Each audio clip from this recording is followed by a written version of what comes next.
นางอำแลกไล่เงินมาวิไอผู้เจ้านางน้องในอันนี้กาสั่งว่าจะให้ปีมอลาเตปันกว่าลาสั่งว่าสุใจอยู่ห่มไล่เต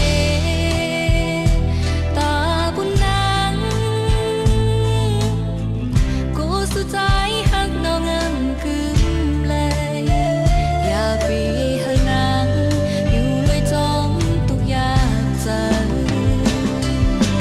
วนก่อนแลใจ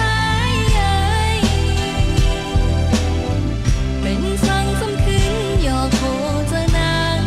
สำปอได้รู้แล้วเอาเฮานางน้องโหได้ยอมเป็นเมาตาโตน้องนางอำหางลีเล่าเหมือนเป็นไหลตัวห่างใจและนางน้องอ่อนในตั้งกึ่งกันไหลเมาพี่ใจห่างอ่อนเล่า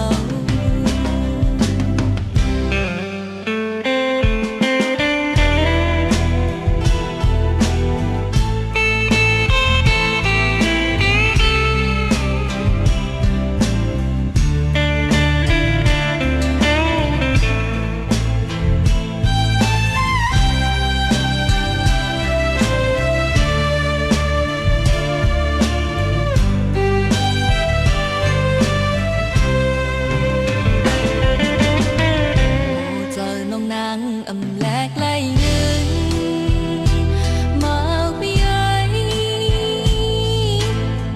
ผู้เจอนางน้องในอันนี้กาสั่งว่าจะให้ปีมอลาเตปันกว่าลา